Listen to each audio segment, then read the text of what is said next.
Pete Davidson checking into a wellness center for his mental health.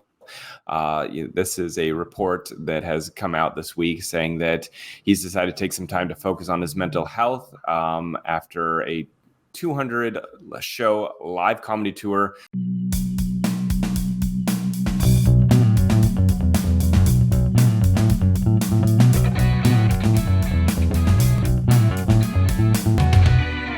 Welcome to the Hollywood Raw Podcast, Raw Rundown. My name is Adam Glyn. Over there is Dax Holt. This is the Raw Rundown where we give you the top 10 stories of the week so you know everything that's going on in pop culture in the entertainment news world today.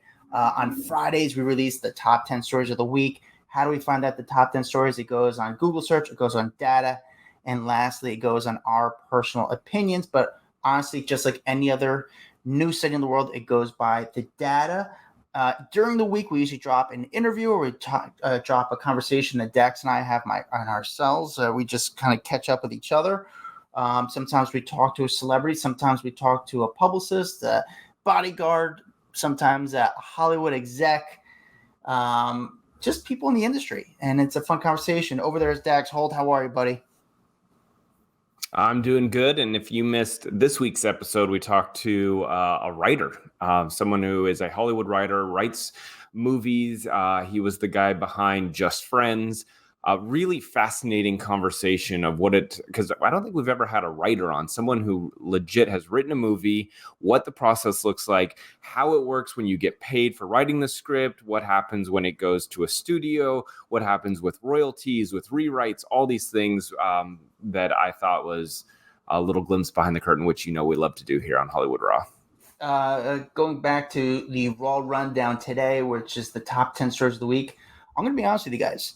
This is the first week in a long time there's actually stories that we actually kind of like. That it was actually like, oh, sort of like, there's shit going on. In the past few weeks, unfortunately, a lot of writers, a lot of news outlets are on vacation, so people are kind of half-assing it a little bit. And right now also is Olympics overload. So much is going on with the Olympics that people are kind of don't want to work, and it's a lot of Olympics coverage. We're not really covering the Olympics. I had to stop down when Simone was competing. She is so freaking good. It is unbelievable how this woman is such a consistent winner on such a hard sport to do. It's so cool to watch her. Yeah, how old is she? I mean, it's pretty impressive that she's able to kind of stay this good and strong at that sport. She's 27. In so many years within the crazy thing is she's getting younger and stronger and better, Well, she's the great most decorated gymnast, and she skipped an Olympics essentially. Last Olympics, she pulled out, and she's still coming back to win everything. I mean, it's so crazy. She's so good. It's fun to it's the most fun person to watch. Really, what's funny also, Dax, when we started back to the Raw Rundown, we said we're going to try to do these episodes in how long were we trying to do this? 20 minutes. 20 minutes? 20 minutes we started. And then we just kind of started talking to each other, and then they went longer and longer. So I don't know. We always try to make them short, but it wound up taking long. But I don't know how much time people have. So let's try to get right to it and get to the Raw Rundown, the top 10 stories of the week. Do we want to do a review, or we want to go right to the Raw Rundown, Dax? I got one. Let's do one real fast. All right, this one comes from Singing Cat 26, a 5-star review. Says, listening while feeding. I love listening to the podcast. I have a newborn, and your podcast has been keeping me entertained during those middle of the night feedings. I like hearing about your celebrity encounters, and I love the top 10 stories of the week. Keep the new episodes coming. Thank you. I may have already read this review. That sounds familiar. You know what I do? It's I read them, but then I also read them later, so I can't tell if I've read it in my mind or I've read it out loud. So if I already read that out loud, thank you again. If it's the first time you guys are hearing it, great review, Singing Cat. So thank you. Yeah, I'm glad we could be part of your newborn journey. I know it's tough, but hopefully we could be a little bit of relief during that time, because I know it's difficult. All right, Dax, let's get to the Raw Rundown, starting with number 10. Jonathan Majors revealing he is quote unquote heartbroken that Marvel is ditching his King the Conqueror character and entering Robert Downey Jr. for the new Doctor Doom movie, the new Avengers Doctor Doom movie.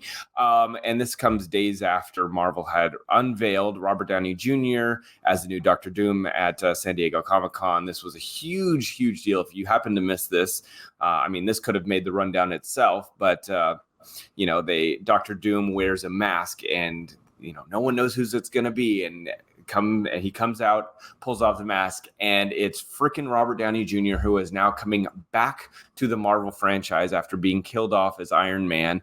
I've never seen this before. Them bring back a character or bring back an actor as a new character in the franchise, which is pretty crazy.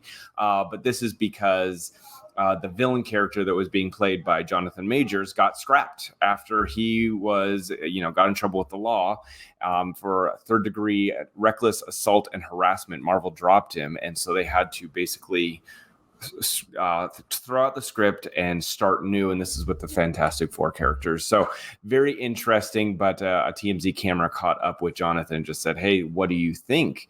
And TMZ camera caught up with Jonathan Majors. Somehow, Dax, the TMZ camera has been catching up with Jonathan Majors a lot lately. Whatever, as long as they caught up with him, we get to hear from him. But he said he was quote unquote heartbroken. And they said, is it weird that other people in these big franchises that have brushes with the law aren't being kicked off of a movie like you were kicked off? Robert Downey Jr. obviously famously had major issues with the law. And then you've got, what's his face? Ezra Miller, who has had a lot of run-ins with the law over recently. And they both got to continue being in movies, especially Ezra Miller. And he goes, it is what it is. But yes, I'm sad, but I think he's sad for himself. And I don't know. What are your thoughts on that? I think Jonathan Majors is definitely doing these paparazzi setup shots to keep his name afloat. He wanted to get his opinion out there. I think he wants people on his side. I don't know how many people are saying free, Jonathan Majors. I don't think there's people out there. There's not the demand for that character or for him to kind of be back in the scene or forgiveness. So I think it's a little bit of personal or bad sort of PR because they're trying to raise this awareness around him. I just don't think people care enough about him, unfortunately, for him. What do you think of the Ezra Miller? Because if you remember, he had some major legal issues. He had a felony burglary charge from a theft of several alcohol bottles. This was right when The Flash was about to go into production, and they decided to move forward with it rather than scrapping it. So what do you do you think that's fair that one gets a pass and one doesn't? So with Ezra Miller, I think the situation was all that stuff happened after and I could be wrong, but all the incidents that happened were after they shot the movie. Mm-hmm. With that said, there was so much money invested into Ezra that they were just like, listen, we don't want to kind of quit on the movie. We don't want to just waste. We just put so much money, time, energy, effort into this movie. We're not going to let it kind of go to waste. So I think for Ezra, they're just trying to really just distance himself a little bit or sort of letting it kind of the news stories drown itself. So here's different situation. So here's what Jonathan said. So the camera guy basically asked him, do you think it's unfair that they were given that he was not given the same opportunities as them? And he goes, I think it's fair that Mr. Downey has been greeted with patience and curiosity and love, and that Mr. Miller has gotten the same treatment, and that they're being allowed to work their art. I didn't really get that. So, it's interesting. Yeah. Listen, what were the two different crimes? One of them was just sort of doing what was Ezra's? Alcohol bought it. Remember, he had basically stole a bunch of alcohol, and so that was a felony burglary that he got hit with. And then you got to remember, Robert Downey Jr. was arrested in 1996 for DUI, and the officers found heroin, crack cocaine, a gun in his car. He was sentenced to 3 years in prison.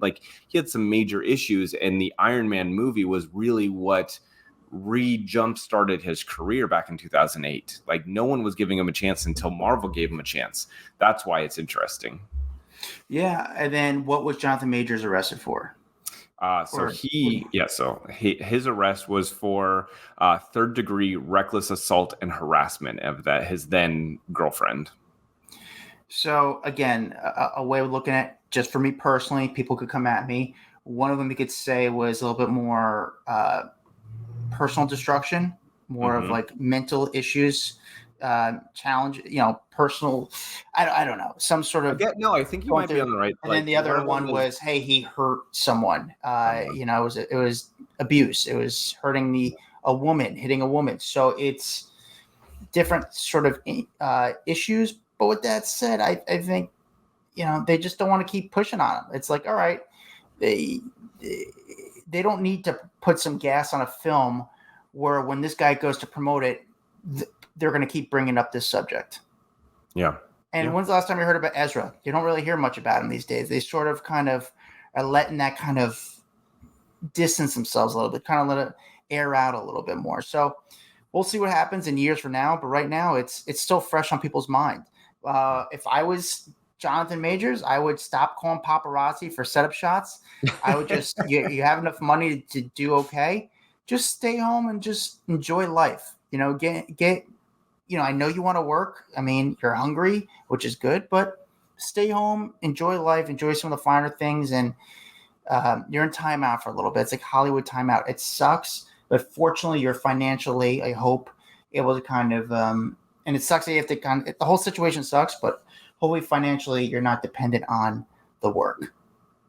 And by the way, he did just get cast as, what was it? It was announced in June that he would star in a supernatural revenge thriller entitled Merciless. And this is being directed by the brother of the Dune director, Denis Villeneuve, I think is his name. So it's his brother, Martin, who's going to be directing this movie. So he is still getting opportunities, by the way. Good. As long as everyone keeps, I don't want to, as long as you're just kind of moving forward, good, nice, Jonathan Majors. But limit yourself on using the paparazzi to get your agenda out there. Dax, number 9. Lily Allen saying that James Corden used to be very flirtatious towards her and a quote-unquote beg friend to her.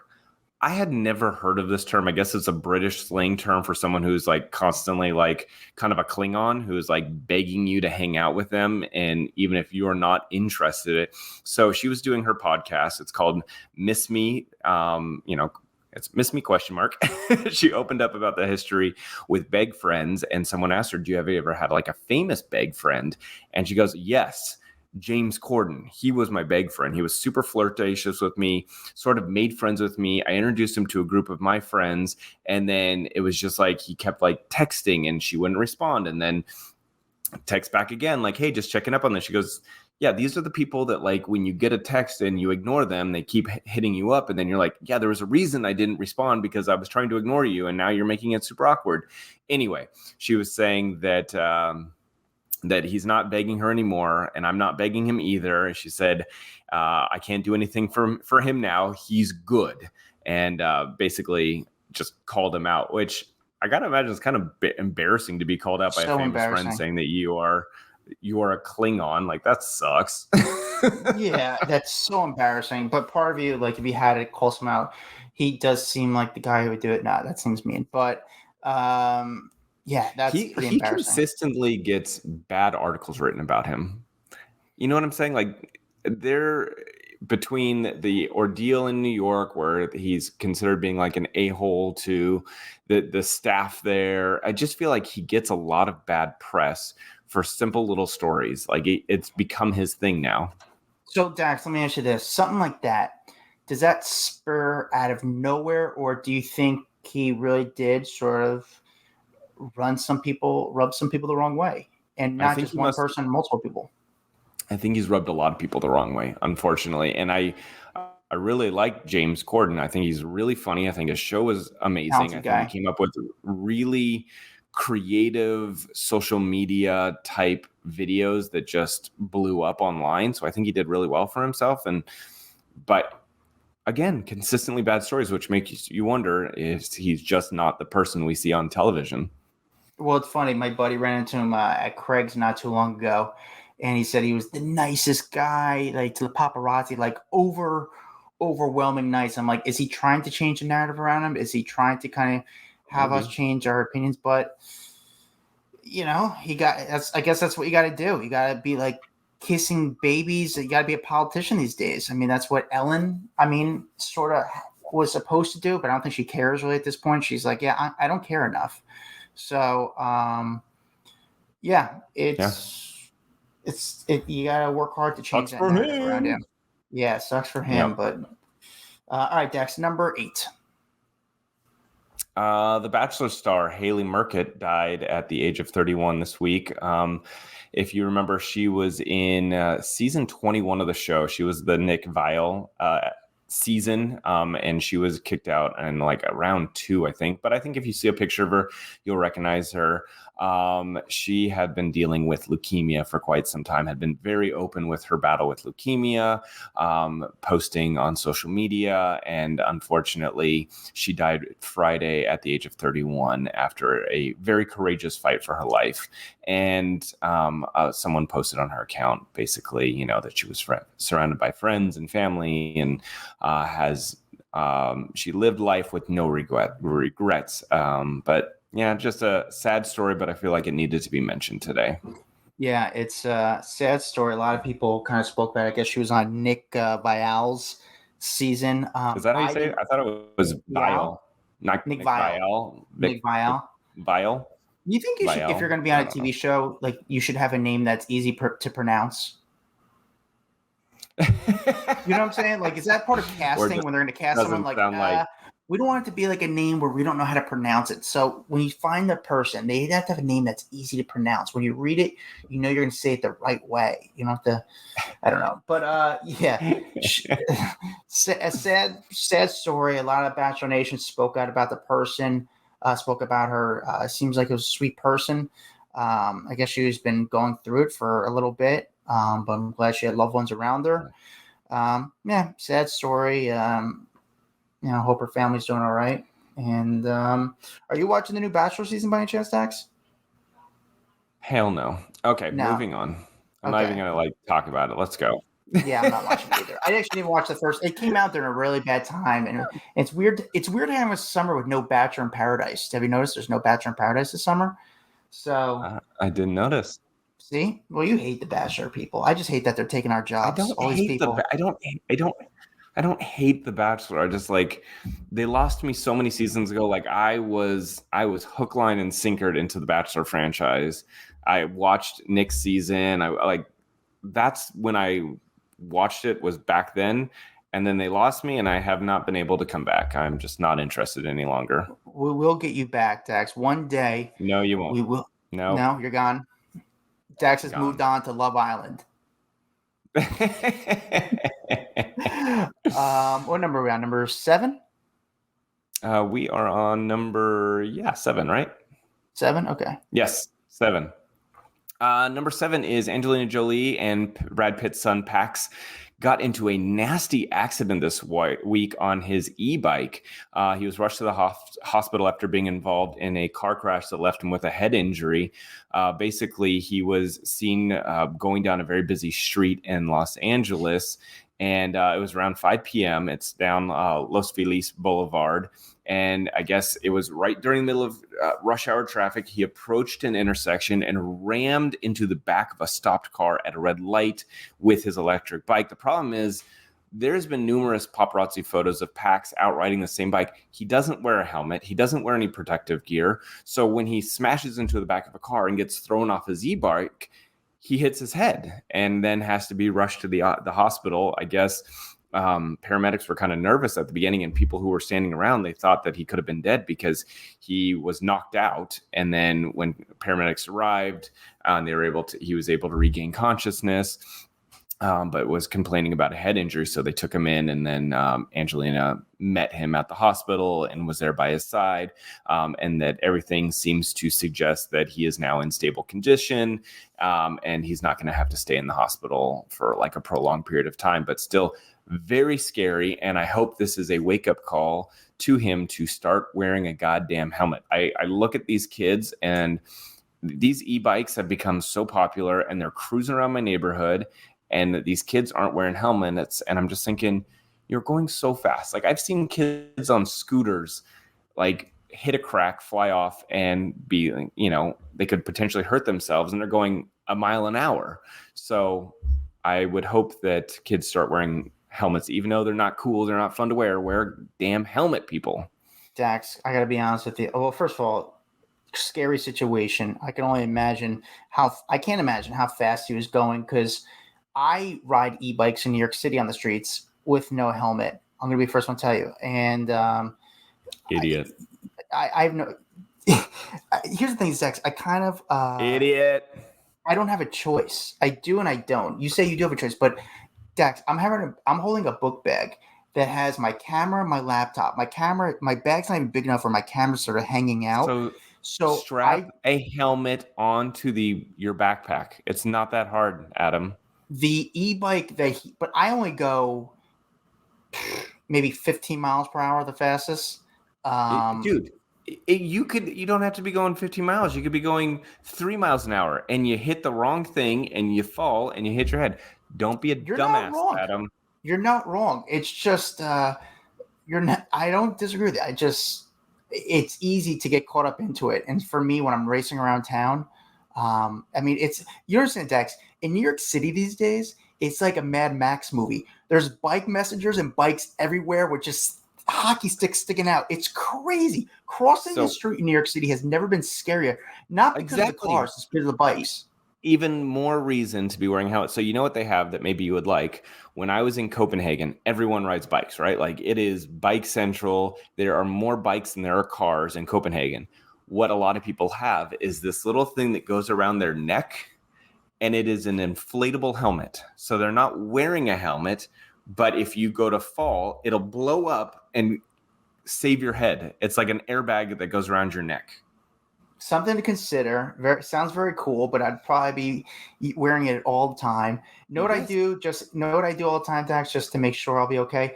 I just scream while riding the bike. I'm like Pee Wee Herman. I'm like, just screaming around the bike. And people are like, who's that maniac? Everyone stops. And I just go right down the lane because everyone's like, what is going on? And I just sound like I'm not impressed with you right now. You're not you are not getting into my good graces with this conversation. It's such a dumb conversation. I get it. It seems like his injury was pretty severe, right, Pax? Well, severe enough to send him to the hospital, but I guess not severe enough to keep him in the hospital for too long. So I think he's going to be just fine. All right, good. Dax, number 6. Patrick Warburton recalling an awkward encounter with Ellen DeGeneres after turning down. First of all, start off. Who is Patrick Warburton for people who aren't? If you don't know, so you know how I know him, it's going to sound really funny, but if you ever go to Disneyland, and I don't know if it's the same as Disney World, when you go on the soaring ride and there's the guy that comes and he talks like he's the number one captain and he gives you the instructions about how to ride, that's how I know Patrick the most. But he's also been the voice in How the Emperor's New Groove. I'm he's the sound of like the big strong guy. Anyway, I know him from that. He was in Seinfeld. He was the mechanic in Seinfeld for a long time. He's just one of those actors that you like see their face, you know their face because they've been in a ton of things over the years. But it's just funny because I know him the best because every time I'm at Disneyland, I see him. Anyway. So Patrick Warburton has done numerous acting gigs, but he recalled, and by the way, he was also Quantum Leap, Murphy Brown, Northern Exposure, whatever, blah, blah, blah, lots of things. He said that back in like 1995, he had a couple of guest episode appearances on Ellen's, the sitcom, not her talk show, but the sitcom named Ellen, where he became like a big deal on the show, and they kept asking him back. And after about 3 spots, he said, you know what? They called, they wanted me to come back, and he turned it down. He's like, I don't want to do another one. I've got other things I want to focus on. And so that apparently did not sit well for Ellen, to the point where she saw him out one day. And I guess he said, like, he didn't say, I don't want to do it. He said, I have a conflict. There was a scheduling conflict. Sorry, I can't make it. He said that 2 weeks after that, he's having lunch at a restaurant called Orso in Beverly Hills with a buddy of his. And Ellen walks up to the table and goes, "Too big to do my show now, huh?" He goes, "No, Ellen, I had a conflict," which she basically, I guess, called bullshit to and walked away. And he goes, "From that moment on, I knew I would never be invited to be on her talk show that talk show ran for 19 seasons. Not once was he ever invited to go on it. And it was probably because he turned down that one guest starring role." So do you have to be invited to go on, or do you have to ask to go on? It would be both. So there's going to be publicists who pitch out their clients like, "Hey, I've got something coming up. Would love to get him on, the talk show to promote it." And then there's going to be ones that they reach out because they want to get that person on. Do you believe him? Do you believe his story? Yeah. Me too. I feel like there's no reason to not believe him. Like, that sounds totally plausible. Yeah. I mean, that doesn't help Ellen's cause, where her kind of show, like, she's the good person, but it doesn't make her seem very likable. And I think that story, again, who knows the truth, but it's a weird story for him to kind of make up, and did get a lot of heat this week, that story. So, yeah. Anyway. Oof. Number 5. Number 5, 50 Cent talking about all the reasons why he never went to any of those P. Diddy parties, those big white parties that have become so famous. He was never into it, and finally kind of speaking up about his longtime rival, Sean Diddy Combs. But basically, and this is on the heels of obviously Combs facing allegations of rape, sexual assault, sexual harassment, and sex trafficking. And now Diddy said, "Okay, I'm going to do an interview with The Hollywood Reporter." And so he sat down with the reporter because he's also in the midst of doing a whole TV show or a documentary on Diddy's life. Like, 50 is producing it, so I got to imagine it's not going to put Diddy in the best light ever. But he was asked, "Why didn't you ever attend any of those, famous parties?" And he goes, Listen, I have been very vocal about not going to Puff's parties and crap like that." He said shit like that. He goes, "I've been staying out of that shit for years. It's just uncomfortable energy to be connected to." He goes, he said, "Diddy, he asked to take me shopping. I thought it was the weirdest shit in the world because that might be something a man says to a woman. I'm just like, nah, I'm not fucking with that weird energy. That weird shit's coming off the way he was just moving. From that, I wasn't comfortable with having him around." Wow. Have you ever had a dude ask you to go shopping? Just legit question. Like, a friend of yours, anyone, have they ever said, like, "Let me take you shopping"? No, that has not. Me neither. That has not. But that is just.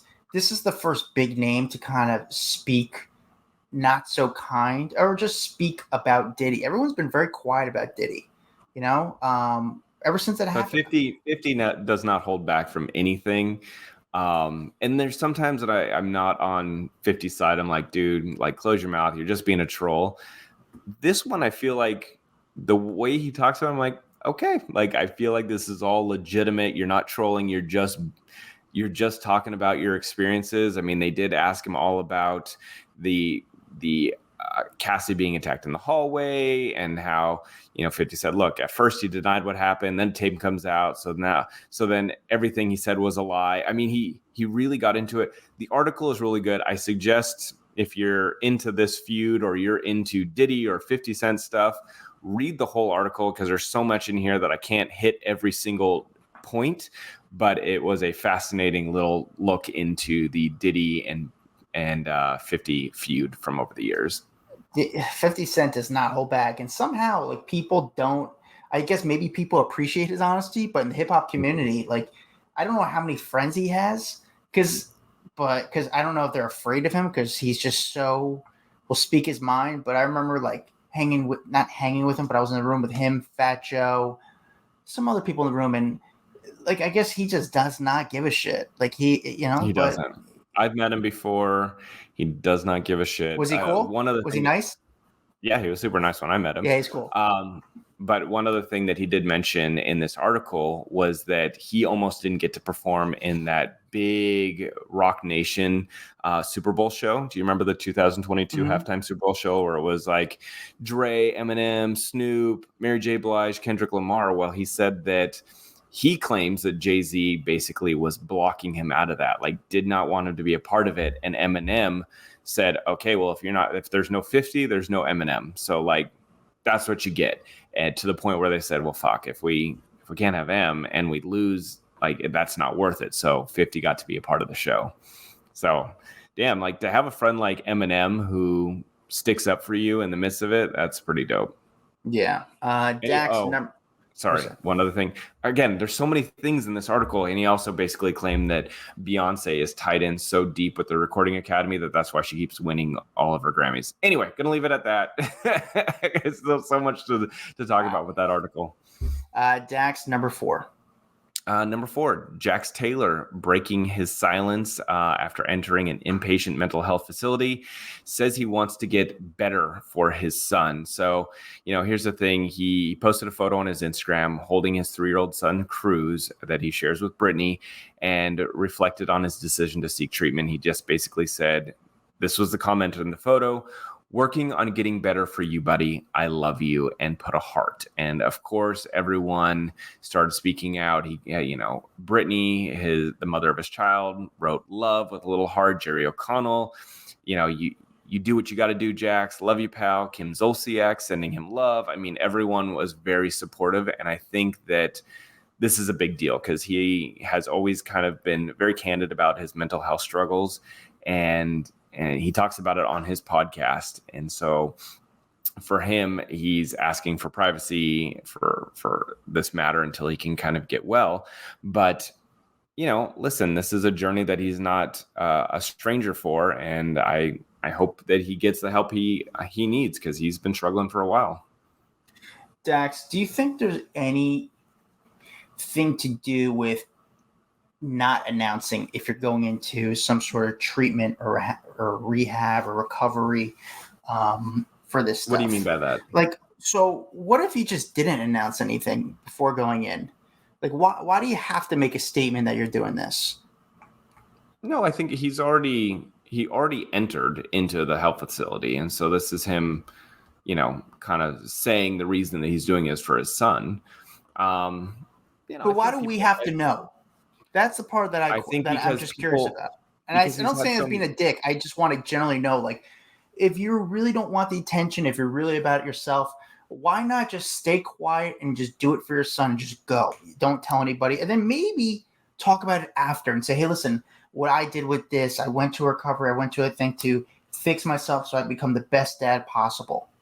No, I think a lot of people, you could 100% not say anything, but I think some people want to acknowledge that they are struggling and they have issues and they're letting the world know, like, I'm going to disappear. I'm going to be off Instagram for a little bit, but I'm out there trying to actively help myself, help my family. Him and Brittany split up after 4 years together.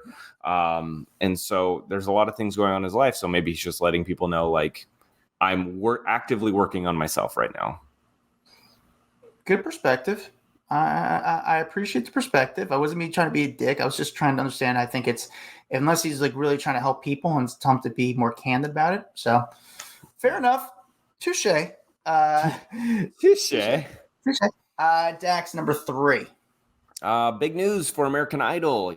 Katy Perry is on her way out of American Idol, or she's actually done because she's got a whole new concert tour and album and all this kind of stuff going on for her music career. Well, they have announced the new American Idol judge, and that will be Carrie Underwood. She is returning 20 years later, this time as a judge. This is a big, real kind of full circle moment for her. She became a household name when she won the 4th season of American Idol back in 2005. And now she's going to be a judge alongside Luke Bryan and Lionel Richie. I don't know. It's kind of cool. I've always wondered who will be that first person to come back and actually judge on the show. I thought it would be Kelly. What's her? Kelly. Yeah, I thought it would be Kelly. That just made the most sense. But But Carrie Underwood has had such a successful career. I mean, she sold 85 million records, 28 number one singles. She's got 8 Grammys, 17 American Music Awards, 10 People's Choice Awards, CMA Awards. I mean, she has solidified her spot up on that judging table. And so I think people are really going to like to see her up there. Yeah, I think it's going to be kind of cool. I'm not curious. I am curious what the ratings are for American Idol these days. I don't know if there's the demand for the show, because what you have to pay these people to be, the production of that show, the maybe the royalties to the music, to what you pay the judges, the production. I'm surprised that show is still kind of doing its due diligence and still on air. Doing their due diligence. Well, yeah, listen, clearly there is still a major audience for that show, because it cannot be cheap to be paying, like you said, Lionel, Luke, Carrie, Ryan Seacrest. Like, all of those people are going to have a pretty big payday. But then on top of it, all the producers, the writers, that is not a cheap show to produce. So I got to imagine that they're still breaking in some good money for it. Good for her. She's honestly, it's got to be a great payday for her. It's got to be easy pay. And you know what? Maybe she's coming out with new music in the next little bit, because that's the other thing. A lot of these singers come on the show and then they can debut their first single or whatever on the show, and it's instant publicity for it. It's a smart move. Yeah, no, if financially, I think it's a great thing. I mean, you probably have to show up to work maybe 15 times. You show up for 15 times and you're catered to, and you're probably working 2.5 hours the most. There's not much. Probably the most work you have to do is maybe on press day and the photo shoot. After that, you show up for an hour and a half. They prep you, and it's got to be pretty easy. Yeah, but it is live TV. That's the only thing. Live TV is not easy. Yeah, it's live TV, but it's not like she's saying that much on live TV. She just has to fake smile for an hour. Can you fake smile, Carrie, for an hour? Can you? I think she can. Dax, no one keeps texting me, dude, by the way. I don't know if you hear that beep. The Naked Cowboy. You know who the Naked Cowboy is? So random. Yes, the guy in central, Manhattan. Yeah. He texts me every single day something random. Right now, he just texted me Naked Cowboy for mayor. I'm like, oh, dude, come on. So, okay, random. Dude, it's so weird that these are the monsters that I deal with every day. Like, from crazy homeless people to naked cowboys to just the most I'm the king of the most random people. It's so bizarre. I just imagine your phone having just quite the collection of phone numbers. You should see what I put them on as their name. It's like I have like a person like Cyclops, or some person like breathes out of gills. That's how I know these people. Like, that's what I put them on my phone, because they're just such monsters on my phone. Dax, number 2. Pete Davidson checking into a wellness center for his mental health. This is a report that has come out this week saying that he's decided to take some time to focus on his mental health after a 200-show live comedy tour. And People magazine reported this, by the way. A source told the outlet that mental health has always been a priority for him, and that he's been focusing on sobriety, and noting that his friends and family are proud of how he's taking care of himself. And so, he's been very open about his struggles over the years. He's opened about his struggle with borderline personality disorder and severe post-traumatic stress disorder. He had told people that he underwent help to get his PTSD and BPD under control, and that he just constantly is kind of going in and out of rehab to just keep himself on track. So it's not really a surprise to hear that he's going to check himself in once again.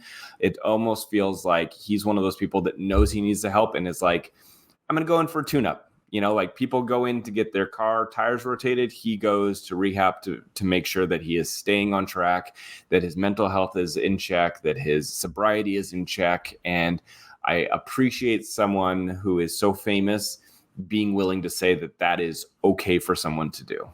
Yeah, very cool that he's doing that. Just getting to get checked. It's not the first time he's done it. I am hearing that he was going through a very tough time. just a lot of relationships in his life have ended. Not just the one, his romantic, just friendships have just been kind of in a rough place. So I think people in his inner circle might have noticed that it was kind of spiraling out of control and said, hey, maybe it's good to kind of check back in with yourself. And that's what he's doing. So good on him. Yeah, Pete Davidson. I'm curious what he does next. We haven't seen much about him lately. You don't see him a lot out. You don't see any paparazzi photos. You haven't, as far as projects going, you haven't heard anything Pete working on. So he's one of those guys that can disappear, and then when he wants to be seen, he gets seen. But he can disappear like the best of them.